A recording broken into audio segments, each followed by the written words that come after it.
Hi, I'm Ron Suskind. I am the author of many books on issues of race and class, and I teach a class here called Public Narrative and Justice at Harvard Law School.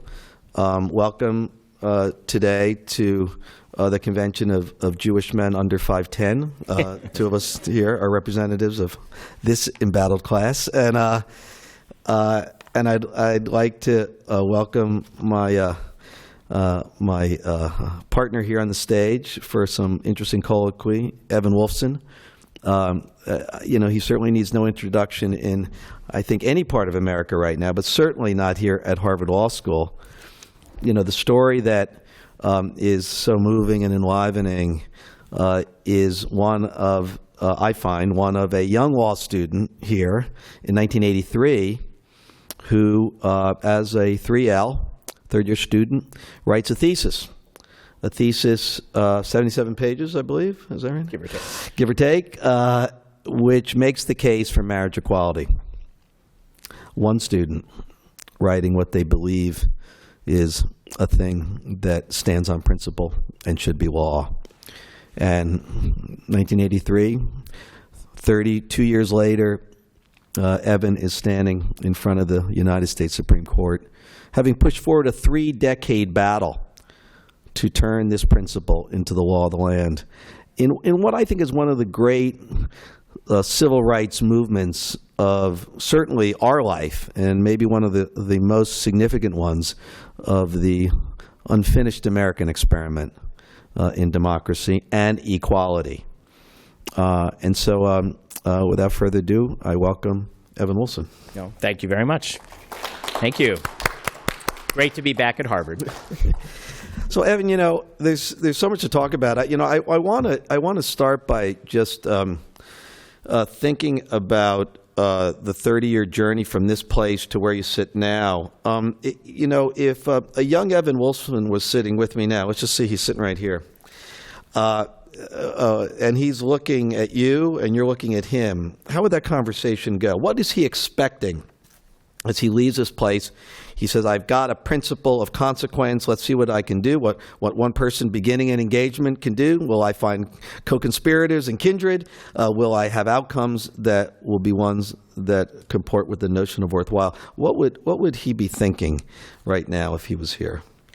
I think he'd be thinking, what happened to my hair? Right. Because I had it when I wrote the paper. Throughout the time I was writing, and then for much of the time afterwards, I was going around the country and organizing and speaking as well as litigating, as you described. And I would tell people, we can win, we will win, and I absolutely always believed that, even as a law student and ever thereafter. And I would tell people, excuse me, that it's not going to happen overnight. It's going to take a long time. But when you're younger, your idea of long is shorter. So I don't think the me then would have been sitting here thinking it was going to take until the year 2016, which seemed like something out of the Jetsons, which is already a reference that's dating me, that it would take that long. I know that reference. Even though long is long. Yeah, well, thank you. So I think what he probably would want to hear is that, yes, it will happen. Yes, it can. Yes, it's worth it. Yes, it's worth the change. The defeats don't matter as much as the victories, and the victories will come. But long means long. Yeah. You know, you have to stick with it. If someone could have told him, young Evan, this could take 3 decades of your life with all manner of ups and downs, might he said, how quickly can I get to Cravath? I don't think he would have said that, and in any case, Cravath would have answered that question. But no, because as a law student, I was always motivated by the desire to make a difference, which I think a lot of people come into this school and most law schools wanting to do. And what I remember as a law student was how much you get caught up in this pressure without even, and it's not that the school is literally doing it, it's the whole shtick, at least it was when I was there, where you're suddenly hearing about all these firms and you're memorizing the names and it's which ones do you go to, and you get caught up in the letters and the rejection letters and the rejection of the rejection letters and back and forth until you remember, wait a minute, that's not even what I want. Yeah, right. And you know, I was lucky. I remembered that relatively quickly. I actually have literally never worked in a law firm or as a typical, quote unquote, lawyer since graduating law school. Yeah. Which underscores, I think, a really important point, which is that there are many ways to be a lawyer, and there are many ways to make a difference through the law, and don't let anyone tell you otherwise. Yeah. One of the things that's interesting is when we do the then and now, and I think it's an important way to think about this, because a big part of what we do and what I do at Harvard is to think about public narratives, these giant ecosystems within which we often live and are shaped. Many of our judgments, our opinions, the questions we ask are formed by these public narratives that we often don't ask, how do they get formed? What are the mechanisms beneath them? How do they shape us? And who's doing that in many cases? Often interested parties. And part of the goal here is to understand that so these public narratives can be shaped, one might assert, toward issues that we do share. Maybe issues of social justice, maybe issues of things that ought to be promulgated in law. And I look back when you're here at law school, what was the thinking as to whether or not gays should be married? I mean, the numbers, certainly in the 70s, were pretty small. Now we're up in the 60-plus percentiles. Where was it then? And what was underpinning it then that ends up changing? Well, the year I don't even know if there was polling data from the 70s. The year I first remember polling data that I would cite often was when I was doing the world's first ever trial on having the freedom to marry. In the mid-'90s. In the mid-'90s, an opportunity we were denied in that first wave of litigation in the 1970s, where the courts just rubber-stamped the discrimination away. In the 1990s, the big difference was we got our day in court, and that in a sense changed everything. It gave us the chance to really make that case. And so when I was doing the trial in 1996 with my co-counsel Dan Foley, we were at 27%. So even in that span of time, we went from 27% to, as you said, 63% by the time we stood in front of the Supreme Court last year. Wow. Often what we find when we study public narratives, that things other than issues of law shape them. Often the culture. Things happen in the culture. Maybe they're cultural events that make people think in a new way. Maybe they meet someone on the public stage, an individual who has a story that asks a different set of questions. What do you think changed outside of the law in terms of the culture in that period that certainly was part of the driver of that big change in the top number? Yeah, so I'll come back to that, but let me stitch the two questions together. I didn't have this when I was in law school, but during the course of my working on it ever since, I was shown a passage from a woman that I wound up carrying in my wallet for years and using it in speech after speech after speech. And it was from, the woman's name was Hubertine Auclair. She was one of the leading French suffragists, one of the women fighting for women's right to vote in 19th century France. And she was one of the many who did not live to see it. But what she wrote was, she's actually also, by the way, the woman who coined the word feminism. Really? Wow. And her passage that became one of my two mantras in the work was, if you would obtain a right, first you must proclaim it. And that is something that, even though I didn't have the passage, was something I always believed. The starting point to getting what you want is saying what you want and putting it out there and having that vision and sharing that vision, ideally in a way that helps other people come to it. If you don't begin by saying what you want, if you don't begin envisioning having it, then it's going to be much harder to get it. I love that. So that piece of intentional engagement with the world is part of the answer to your question. That's part of what changed things. But the other thing that would change it is between the first wave of marriage litigation in the early 1970s and the immediate aftermath of Stonewall in 1969, which we usually use somewhat erroneously as the benchmark for the modern gay rights movement. We had that first wave of marriage litigation. They all lost.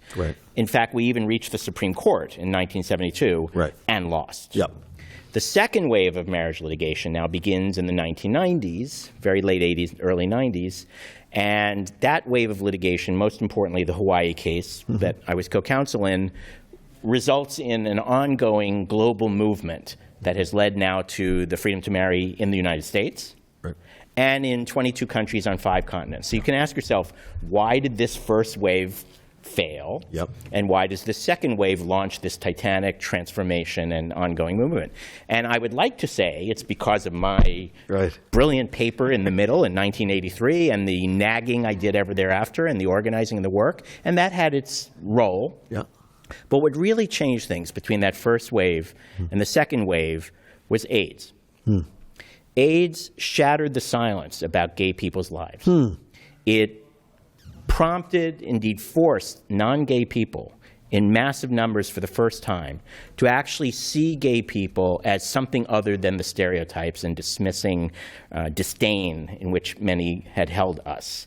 It forced people to see gay people as people who grieve, people who care for one another, people showing tremendous courage, people showing love, people connected to others, not atomistic others. Yeah, right. And it also, by the way, awakened gay people to an awareness of how vulnerable we were in being excluded from marriage, in being excluded from institutional protection and respect. Our movement to that point had predominantly been a movement about being let alone. Don't harass us. Don't persecute us. Give us our space. Let us be. And AIDS and the activism we were impelled to engage in thereafter changed it from a movement about being let alone to being let in. That's fascinating. I mean, you just think about the edges of that painful narrative of AIDS, a tragic, devastating narrative. But and you think about it in some ways for the wider community. Oh my gosh! So that's what the gay life is like. Obviously, they were getting. I remember. I'm an adult at that point. I graduated from college in '81, and that's when it was the gay cancer, just around that period. And then we had friends who were dying, and it's interesting because some of that was, oh my, this is the gay lifestyle, because they were pointing at let's just say some of the more vigorous sexual practices as that's the cause, especially the folks who were affronted by this notion of AIDS. But of course, you also had the most human moment in any life, a moment of death and a moment of grieving and a moment when love is shown. It's almost like both sides of that were a part of that equation. Absolutely. And it went to the heart of the prejudice, and it went to the heart of awakening people, and it touched the conscience. It awoke the conscience of many non-gay people, and it sparked a greater understanding of gay people. Going to the heart of the prejudice, that's a key issue here in terms of social movements. How do you get at that deep core that people often won't admit in daylight? How do you get under the shell at it? Right. Well, this is where we come back really to my paper. In that 1983 paper and then the work thereafter, I was making really two central points. One was that we should have the freedom to marry. Marriage is important. Being denied marriage is wrong. It hurts us. It's a bundle of things that matter. The government has no business denying it to us. There's a pathway to winning it under the Constitution, and that was what was articulated in the paper. The other point, though, was not just that we should have this, but that we should fight for it. And what permeated the paper and then was reflected in the work was that fighting for the freedom to marry, even before we won it, would be claiming through marriage a vocabulary of love, commitment, connection, family, inclusion, dignity, equality, that is going to be, the paper, and I later argued, an engine of transformation that is going to help non-gay people better understand who gay people are in a way that would advance us not only to winning marriage, but across the board. And unless you establish that first, the rights are not going to follow. I mean, unless you have that core of shared humanity. I mean, that's the hardest part of many groups that we study and we talk about, and we have leading social activists who have fought battles coming in. They say they did not view us as human. That's exactly right. As fully human. And it's painful to think about that moment and to be able to see that in the eyes of often the oppressor or the controlling group. That's a hard moment for the movement. So the argument was, and the theory was, and then the practice was, and now the proof is that by claiming this vocabulary of marriage, we would help non-gay people to understand better what the Constitution indeed requires because of what common humanity requires. And if you ask the question, why did we lose in the Supreme Court or in general Yep. in 1972, Right. and then win resoundingly not only in the Supreme Court in 2015, country. but as you pointed out, a majority of the American people, hearts and minds had changed. And, by the way, in the lead up to the Supreme Court victory, in the 2 years leading up to our victory in 2015, we won more than 70 court rulings, all kinds of different courts. Right. Judges appointed by Democrats as well as Republicans, federal courts, state courts, appellate courts.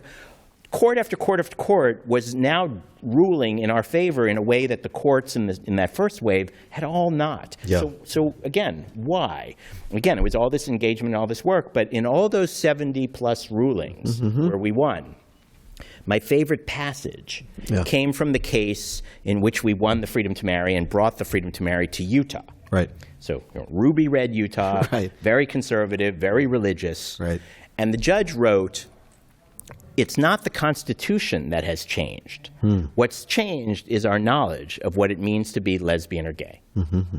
Well, that passage encapsulated the strategy, and it encapsulated exactly how we won. It's not that we needed new legal arguments. Right.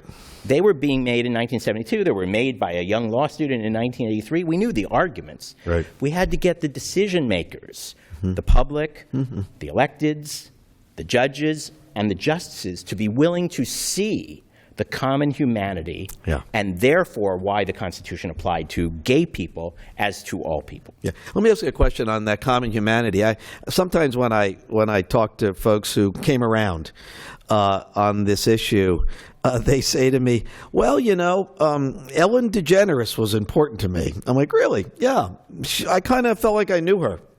And she took a risk in public. She already had a pretty, significant career. And when she came out and says, I'm lesbian, this is who I am, and this is something that should not make me a second-class citizen, it had actually an effect on people that I think surprised a lot of folks in the movement. What's your feeling about that, having been in the movement for a while at that point? I think popular culture, whether television or movies, or more generally the media and the storytelling that permeates all of them, absolutely is a contributing factor and helps people, as you said, in some cases that becomes the surrogate for people feeling like they know and now understand someone or relate to somebody in other than a one-dimensional way. And it's a little bit of a fiction. They don't really know Ellen. They know Ellen from the television show, but they feel this sort of intimacy with her. Exactly right.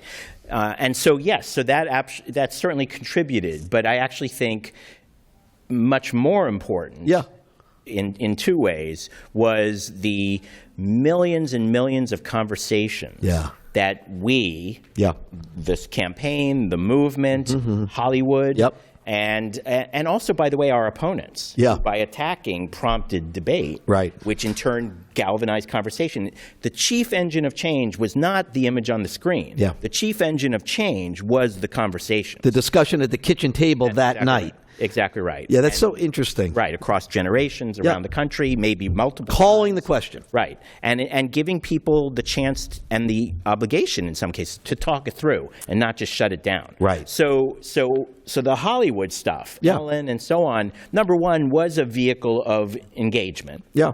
But I think even more important, it was a framework that sparked the actual change, which was help sparking those millions of conversations that were the true change. Right. And just to prove that, in Maine, for example, one of the many battlegrounds in this more than 4-decade struggle. Wow. So in Maine in 2009, we won in the legislature. Right. Our opponents, as they had been doing at that phase, pushed it onto the ballot to try to strip it away by an up or down vote, have the majority vote on the minorities' rights and take them away, and we lost. Much as we had a year earlier in California in Proposition 8 and other battles that had preceded it. But we didn't take that no for an answer. We went to work, groups like GLAAD here in Massachusetts and the groups in Maine and partners like Freedom to Marry. We teamed up and we spent the next 3 years knocking on doors in Maine, talking to people in Maine, persuading people to think anew despite that no. And we eventually went back on the ballot in 2012 and we won. Right. Right. And the freedom to marry was now here to stay in Maine as in the But other. this was a crucial shift in strategy, not just larger strategy, but on-the-ground tactics. Well, because we had no choice. Yeah. And because we recognized that conversation was the chief engine of change. Yeah. And this was the way we were going to be able to make it happen. But afterwards, we wanted to learn from our own experience, and we tested it. And so we did polling. Yeah. And we did surveys. And we went in and asked people, multiple questions, but the one big question was, where did you get your information? Where did you hear about this question? Where were you focusing during this year that led up to the victory? Yeah. And the number one answer, by far, was television. Yeah. People saw it on the news. People saw it when the legislature passed our bill. They saw it when the anti-gay side filed the petitions to throw it on the ballot. They saw the ads. Yeah, They saw all that. So the number one source of hearing about it was television. Yeah. And then we asked, ultimately, and what changed your mind? You voted no in 2009. Now you voted yes. Why did you change your mind? Well, television was not the number one answer. The number one answer was a conversation with someone I respect. Yeah. Yeah. The person who was saying, you have a minute. Yeah. Yeah, and so what's so fascinating here as lessons, of some cases hard-earned lessons, is that for so many years it was about rights. This is an issue of law. We demand equal rights. We should not essentially be thrown into a legal second-class status in all these ways. The rights conversation did not take purchase on the landscape, as people hope, certainly. It ends up being one of personal narrative, and also, ultimately, and we'll get to that in a minute, this issue of we want what you heterosexual folks have in terms of this wonderful institution of marriage. So I would say it a little differently. Yep. What you're alluding to, quite correctly, is that one of the things we did in this campaign, following our strategy to leverage the work of a movement of many. Right. This is California in 2008 was a hard moment on this. It was a very painful moment, one of many. Yeah. It had particular impact on the people in California, but it was obviously a painful moment, and it was a wake-up call for gay and non-gay people around the country. But just set that up for folks who don't know the Prop 8 battle in California. So the Prop 8 battle was one of several instances in which we won the freedom to marry in the courts, only to have it stripped away by an up or down vote on the ballot, and which was Proposition 8, which came in November. To the surprise of lots of folks in the movement. Well, because a lot of people took it for granted that we already had begun winning. Yeah. They were already supportive. We now had made people familiar with the idea of putting the words gay and marriage in the same sentence, something they weren't when we began. Right. And people thought, oh, well, California, right-thinking people, of course, will win. Right. Well, social change isn't that easy, even when you're right, even when you have moved things along. And it was a wake-up call that we actually had to do more work. Yeah. So coming off of that and coming off of the main defeat that came the next year that I described, one of the things we really worked to do was to look at the question of, okay, we had now gone from 27% when we first, in earnest, broke this question forward in front of the country. It had happened in the 70s, but then had been crushed, really, under the loss and AIDS and Reagan and so much else that followed. In the 1990s, we begin anew. The Hawaii case particularly calls this question, and now it has legs. Now we're sticking with it. Now I'm organizing. Now we have a team. Now we're moving it forward. We never stopped from that point. And yet, we had gone from 27% to, by 2010, so shortly after Proposition 8, shortly after Maine, we had broken another barrier. We now had a majority of nationwide support. Now, the reason I point that out is because, slightly differently from the way you told the story, that meant that actually a lot of what we were doing was working. From 27% in 1996 to 50% in 2010, that's actually a quite dramatic increase and relatively fast in historical terms. But it wasn't enough because that 50%, that majority we now had won, was fragile. And it could be peeled away in a ballot vote, particularly with scare tactic messaging and the other side's ability to marshal and so on. So what we did was we really crunched down hard on the question of what is it that the people we haven't yet reached haven't heard clearly enough that will help them join this majority I see. we've now persuaded. So the view was one of complementary addition. What is it they haven't yet heard? Well, the versus replacement. Yes, exactly. The combination of arguments and stories that we were doing had worked. Right. They just weren't now working with the people they weren't working with. Yeah, right. So the question was, how do we reach the reachable but not yet reached? Right. So I resist when people say it wasn't working and then we did. Yeah. What's interesting about that is it gets to something else you've written and talked about is how we have a very sort of short-sighted position on, okay, so now you've got a victory, but there's an enormous backlash, and what's it worth anyway? Every time we have a victory, essentially what we're doing is we're drawing, a ferocious response that seems to maybe lose all the capital we've won. And that is a very common conversation and debate, and there's scholars, even folks here at Harvard Law School talk about it. You have a very different take on that, and I'm fascinated by it. How do you see it? I do. So thank you for inviting one of my classic rants. Rant away. But before I do that, let me just finish the point on the transformation of the case we were making. Right. So what we really changed between 2010 and 12 was the mix of the case we were making. We moved from one authentic part of the case we were making, which had grown from 27 the public support to a majority, to now try to figure out what are these people, the ones who hadn't yet come on board. And what we realized with those people was that what they weren't hearing clearly enough was that this is about real people with shared values. Right. And the reason that gay people wanted to get married, that they would understand, was actually the same reason they want to get married, which is love and commitment. And so by talking about the rights, the benefits, the abstractions, the constitutional principles, it's not that those were wrong. And it's not that they didn't work. They did work. They just weren't what those people needed to hear. What those people needed to hear was a much clearer understanding, an empathetic understanding of who gay people are and why marriage matters in terms of its common values. And once we were able to emphasize and focus on that and not get in our own way with other good arguments. Right. You see, why I mention that is the binary view of forward motion and backlash gets you to those other good arguments thinking. That's the way people usually react. And what I love about what you're talking about is how you said, no, let us add a whole new conversation here that complements gains we've made, albeit it was a hard day in California. And we did get pushback, but we have essentially a different sort of supportive, additional, and complementary offering to not throw all that away, but to make it much broader and much deeper, and exactly on this issue of love, which was a huge strategic change for you. Well, or it was a strategic reemphasis, and it was always there, but we just stopped getting in our own way in a sense, and brought much more discipline. And you, obviously, as an acclaimed writer, you know this. You have to begin not just with what, or at least you have to have not just what you want to say, but what are people going to be able to hear? How do you reach the people you're trying to reach? If you're only talking to yourself, it may feel good, but it may look a little odd from the outside, and it's not necessarily as productive. You want to reach people. Well, if you want to reach people, there are two people involved. There's the speaker and the audience, and the people you're engaging. So what we did was focus on who had we not yet reached, and how do we help them get there? How do we help bring them along? Not just what felt right and natural and familiar to us.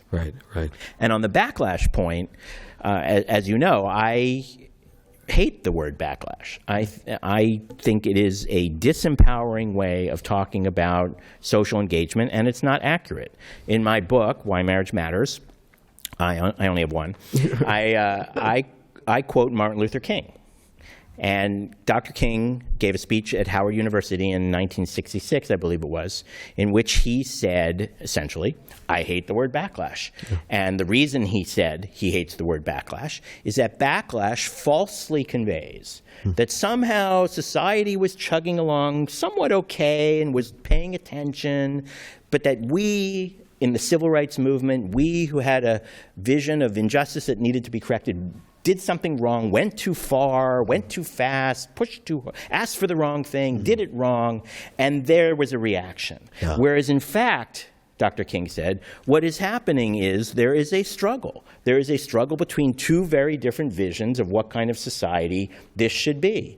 And as we move things forward necessarily, those who don't agree with it are going to resist, and they're going to fight for what they believe in. And hopefully truth and justice will prevail. Right. My little snappy way of saying that in my years and years and years of crisscrossing the country was to point out that their backlash began before we even lashed. Yeah, right. Right. We're the ones who are already denied. We're all the ones who are already discriminated against. We're the ones who are already excluded. Of course we need to engage that conversation. And the fact that they don't just immediately fold and give us everything we want is not a backlash.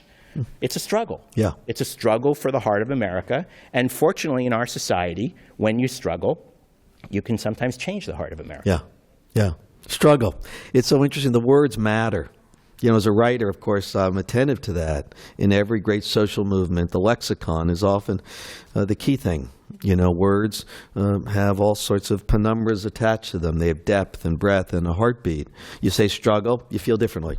You say backlash, you say, what did I do wrong? That's right. Exactly. And the blame goes on the individuals involved in the push and shove. Yes. To say, I'm going to push forward. And in some ways, I guess your position is, if it's successful, if it's working, you're going to be in pit struggle. That means you're going to get pushed and pushed hard if you're successful. We've always been in a struggle. It's just now we're winning the struggle. Yeah. And we've made tremendous gains and moved the ground forward, the battle line forward, in a way that has actually brought millions and millions, tens of millions, maybe even hundreds of millions, to our side. But that doesn't mean there isn't still struggle. There still is work to be done. There still is vigilance needed. The marriage conversation has only just begun in many parts of the country and certainly in many parts around the world. We've won the freedom to marry here in the law. That's not going away. I don't spend my time worrying that they're going to take it away. That's, again, a disempowering thing to worry about. The thing to worry about is that you're not going far enough, that this is no time to stop, that we need to keep engaging. And fortunately, with the momentum of the win and the tens of millions of people who showed the courage and the willingness to open their hearts and change their minds and bring the law forward in the United States, living up to the Constitution, they are all now people we can engage and reach with and build on this momentum, harnessing that marriage conversation to the work that remains for gay people and for transgender people, and, of course, for more broader questions. Yeah, it's interesting because, we live in a very impatient society, and we live in 24-hour news cycles that often are about 24 minutes. Victory, defeat, a instant assessment that I can bring judgment to. Right. And after 30-plus years of battle for you, I'm sure there are many times you're like, can we just turn that off, at least for today? Because, so many times, oh, that's it, they lost, it's done. And I think what's interesting when I hear you kind of describe the arc across this time is this notion of this is a step.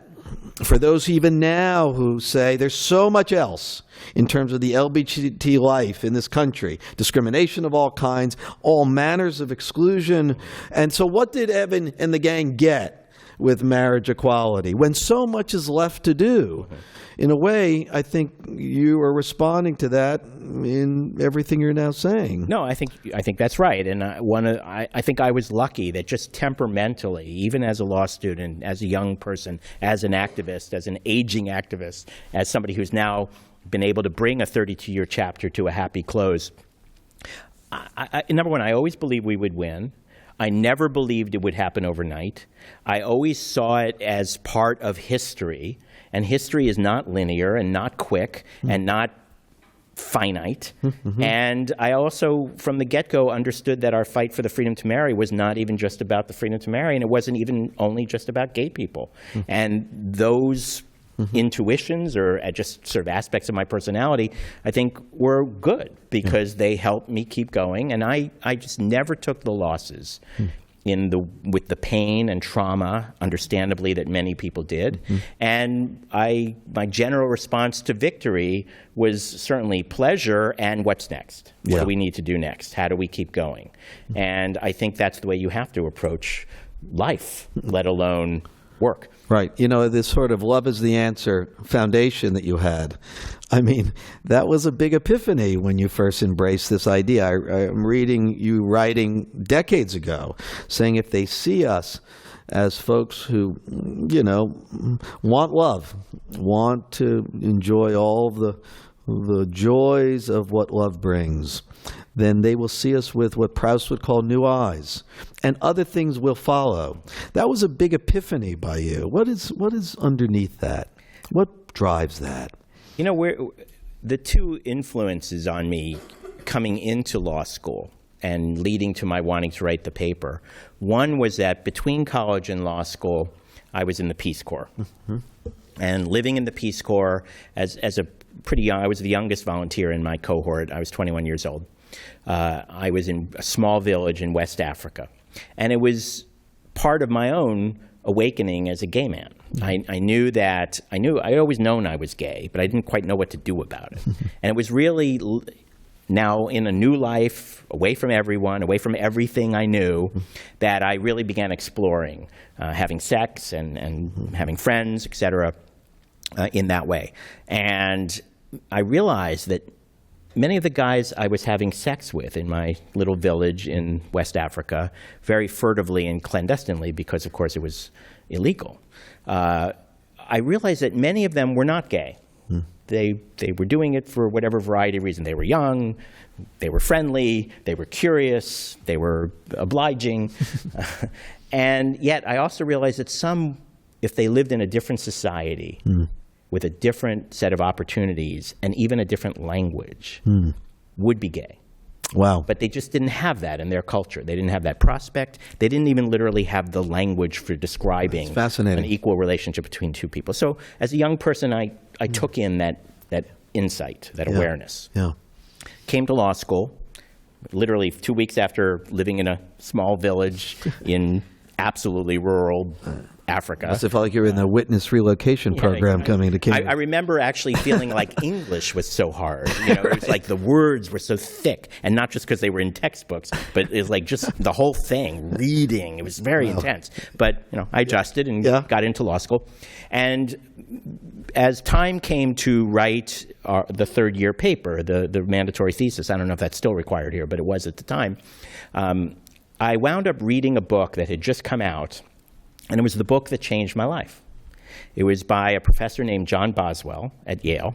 And he wrote this absolutely groundbreaking, award-winning, hugely acclaimed, pioneering historical scholarship that spanned about 4,000 years, the first 4,000 years of Western history. He basically went, or maybe 3,000. He went from biblical times through to the Renaissance, showing how this is the guy I found in the Middle Ages. It was much better than in the centuries to follow. In some ways, that's exactly right. And what he showed in this survey of history, the long arc, was that the way gay people had been treated, the way homosexuality was understood, had varied widely during this period. It wasn't always as we experienced it today. And as someone who'd always loved history, this was again, a huge epiphany for me, because what I took away from that was, if it had once been different, it could be different again. Yeah. And so when the time came to actually write the paper, I took these two experiences, these two insights, and asked myself, what could I write about that would be writing about how we're going to change the situation of gay people in America? And I was thinking about giving people the language. And so then I thought, well, what is, and you raised this earlier, what is at the heart of the discrimination against gay people? Why are we discriminated against? The answer is, it's because of our love. Yeah. It's whom we love. Yeah. Well, what is the preeminent language of love? It's marriage. Right. So I felt that if I could write about claiming that language of marriage and talking about gay people's lives in that common language of marriage, the language and the world in which non-gay people lived, it would help, again, claim this engine of transformation, and that's what led me to write the paper. Wow, it's a great epiphany. Yeah, I want to jump. We'll come back to the long arc in a second, but here we're in the first presidential election following the historic Supreme Court decision, and I know you're kind of taking a kind of a new chapter approach to your life. Yes. And someone said something to me so interesting today, that they said, I don't know much about the movement. I saw the Supreme Court ruling, but what I loved about it is I loved that after it was done, I think it was this Evan guy said, okay, we're done. we did what we intended, and we're disbanding the organization. We're moving on. We'll have new chapters and battles to fight. But the mission of what we were doing has been achieved, and now there will be new chapters. But that mission of closure, tell me how that. Well, just to be very clear about that. That's what people heard out Absolutely, there. Yeah, and that's why I want to be, before you even finish your question, I want to say what... I've heard that a couple times, actually. Yeah. So, I mean, there's truth in it, but what I would say is that the work of this campaign, Freedom to Marry, which was created as a campaign to work with the other movement organizations, the millions of allies and partners and public people and citizens who would come into this, the work of this campaign that had driven the strategy has now been achieved. The campaign was to a goal. It was to drive a strategy, and we won. So the work of this campaign is done. The work of the movement, oh, God knows, is far from over.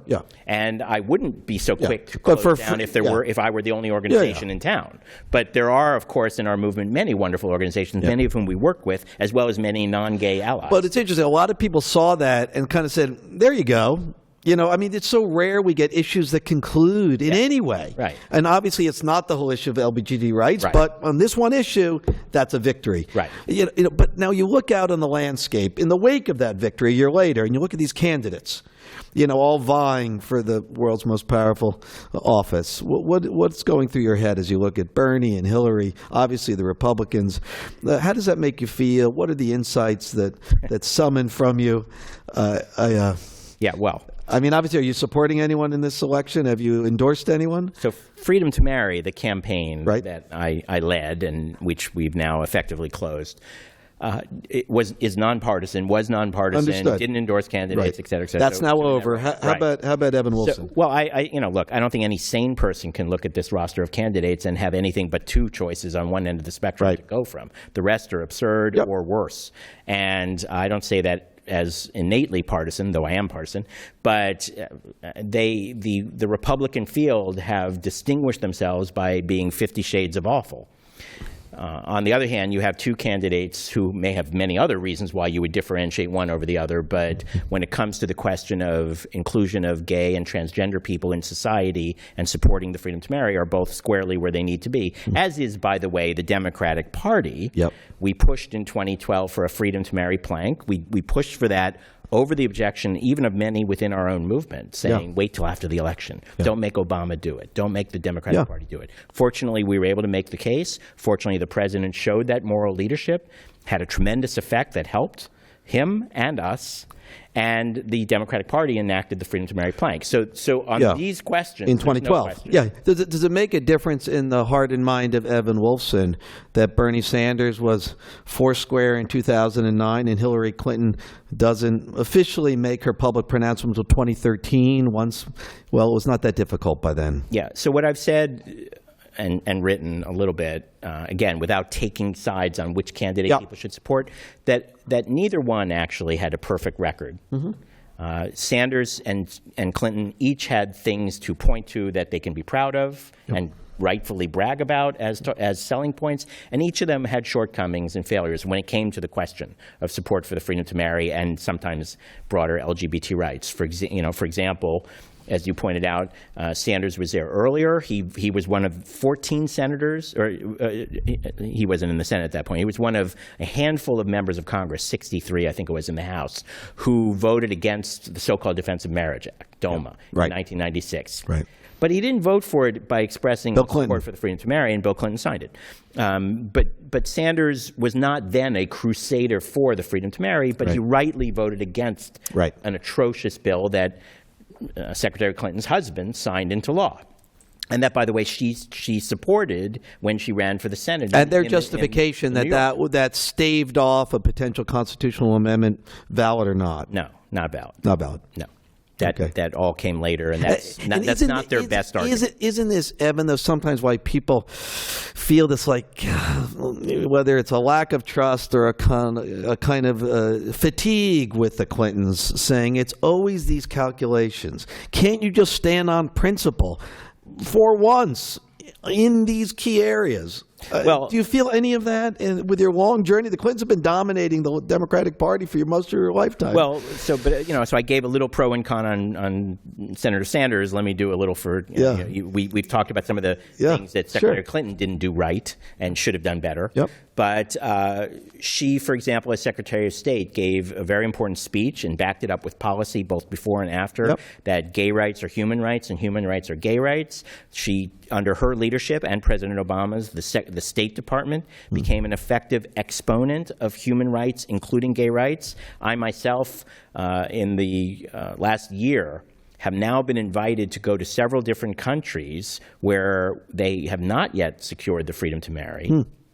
As a guest of the U.S. government. State Department. A guest by the State Department, the U.S. embassies. Wow. And, as somebody who spent most of his life suing the government, it's nice to be invited by the government. Does that feel strange for people who have attacked the government for a long time, it's odd when you're getting a hug. It feels wonderful. And I think it's a vindication of how this was a victory for America, not just for gay people. This was America and Americans living up to our ideals. And we can be proud of it, and it gives us something to say when we're abroad, and people want to hear it, and it shows the United States in the light that we would all want it to always be. Principles that define America. Yeah, so Secretary Clinton deserves some credit for that. So as I said, neither one was perfect. Yeah. But more importantly, both are now where they need to be on this question. Right. In stark contrast to anybody else. Yeah. So when it comes to that, if that's what you're voting on, and I think it should be something people vote on. Yeah. I mean, it's hard to fault people for political calculation, which all of us have. Certainly people have in public life in great dollops. It's interesting now you look at the Republicans. Do you feel like there's some counter reaction? Let's not call it a backlash, but a gathering of dark clouds on that side in terms of some of the candidates who now have risen powerfully from that landscape. Maybe a response, if you will, to some of the gains made under Obama, and including the period marriage equality. I think this is likely to be the last presidential election cycle in which we're going to have anti-gay positions espoused anywhere near this extent, and possibly at all, by Republican candidates for president. Really? I think we're seeing... You tell. Well, I think this Republican race, I don't think anyone needs me to say this, has been a race to the bottom in almost every respect. Even if you're a conservative Republican, you think that. Pretty much everyone thinks that for whatever mix of reasons. Yeah. And so I think this will play itself out. It's scary. It's an embarrassment. It's terrible for our country. It's bad for the Republican Party. It'll play itself out. And I think by the time we're heading into 2020, the country will, of course, have continued moving in our direction with regard to the general public, with regard to independents. And by the way, even today, thanks in part to the work and the progress, 50% or more, I think it's 54% of Republicans under age 50, so a majority of Republicans under age 50 support the freedom to marry. Wow. A majority of evangelicals under age 30 support the freedom to marry. Well, those numbers will continue to grow. Yeah. So even on the Republican side, they're out of step with where their own bulk is, but they're all playing to a narrow base, a sliver of a sliver of a sliver, with the detrimental results we see. Well, I don't think that's going to remain the dynamic for 4 more years. I think, unfortunately, it may remain the dynamic for a few more months. At this point, I don't think Donald Trump even has a position. Maybe you'd like to call him and help him out with that? I'll wait for that call.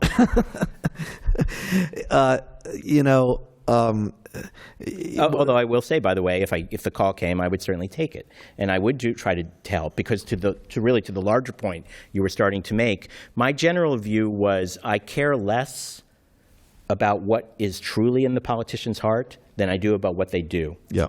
And I care less about where they were where they are and how we move forward. If we spend all our time rebuking people for not having been perfect all along, how are we getting them to our side? Yeah. I'd much rather welcome people to my side. Yeah, two other questions before we finish. I mean, one of the things I find interesting is so much of what succeeds in social activism is doing something which is difficult for true believers in the august mission on which you walk, which is to see through the eyes of the opponent, is to make that spirit transference, is to say, this person who I may despise, who has been my opponent, vicious opponent every step of the way, has attacked me personally. If it's going to work, I've got to get in their shoes and look out through their eyes and look at myself first. That's something that you manage to do by going with love. There's no doubt. Well, I would say, yes, that's true. Yep. And, even as a good lawyer, even as a combatant, you need to think about what your opponent is going to do. But I actually think even more important, and what we put more energy into, was not so much thinking about the opponents, but thinking about the people who weren't yet with us, right, and not lumping them in with the opponents. Right. There's a difference. Yep, I see and we really worked hard and aimed a lot of our work, as we discussed, at the people who weren't yet with us, not writing them off as opponents, but just as people who were not yet reached. And how do we bring them along? Yeah. One of the questions we ask of lots of folks who have visited on issues of race, issues of gender equality, is what I now call our promised land question. Promised land question in terms of defining public narratives. I mean, so much of public narrative is telling a story of where we are and where we ought to be. And that up ahead, what that looks like, is almost like a picture to be painted. And I ask you, as I've asked others, what is that vision or image of promised land look like for you? Maybe in your lifetime, maybe in the lifetime of some 16-year-old in Des Moines who's saying, now I know who I am, I'm gay, what kind of a future do I have? What's your promised land vision? Well, for gay people, it's to be able to participate fully and equally and freely and expansively in society without being constrained by the fact of being gay, and without feeling any need to hide it or to walk away from it. The goal is not to eliminate difference. The goal is that everybody can celebrate their differences and still be equal and free and have big dreams and be able to realize them in society. And, of course, that's the gay version, but, of course, that's what we want for everybody. I think that's the promise of America. And, you talked earlier about some of the ways I've described things over the years. I look to a good example of thinking about the need for activism and the meaning of activism. If you look back at the speech President Obama gave at Selma during the victory celebration, he basically said, I want to make 2 points. And the first point he made is there are people who say, and this, remember, was at the height of the Ferguson debates and the Black Lives Matters rightful urging to organize and call attention to an ongoing injustice. And the president said, here we are in Selma, we're marking this 50th anniversary. There are those who say nothing has changed. Well, they're wrong. A lot has changed. America has moved a lot. There are many things that are better. Look at these people joining me on this bridge, the people who aren't here. Look at where we were. Look where we've come. Point number 1. And equally important, not more, not less, equally important is we have a lot more to do. Yeah. And I think that is really the spirit with which we have to engage. If we always tell ourselves nothing is good, nothing works, we haven't gained anything, just because we haven't won everything, we haven't won anything, well, that's not really a rallying cry to get up and go to work. And on the other hand, if we achieve a goal, however big that goal may be, and then stop, the work's not done. On the day that we won in the Supreme Court, and 32 years of my life came to an end, I got 2 phone calls among a flood that really resonated for me and meant a lot. The first one was from Vice President Biden, and he talked about how for him this was just such a wonderful victory, not just for gay people, not just for all the obvious reasons, but he said... Did he say it was a big effing deal for you, or is that just for Obamacare? I said that to him. But he said, Joe Biden, I'm a foreign policy guy. Yeah. I was chair of the Foreign Relations Committee and da-da-da. This is a big F deal, because this is a foreign policy victory for the United States. Yeah. This means we can now hold our head up high on the human rights questions, and he gave me that. The second call on that day that I got that really will always stay with me was from a man named Bernie Cohen. Now, Bernie Cohen was one of the two lawyers who argued Loving versus Virginia, the case that ended race discrimination in marriage in 1967. And he called to say thank you and to congratulate me, which of course was enormously moving. And then he went on to say, when I argued Loving versus Virginia, that was probably the biggest day of my life. And I'm so glad it didn't stop there. That's what stays with me. I may have already had the biggest day of my life, but we all have to make sure it didn't stop there. The Arc of the Moral Universe, Bends Towards Justice, Evan Wolfson. Thank you very much. Thank you. Thank you.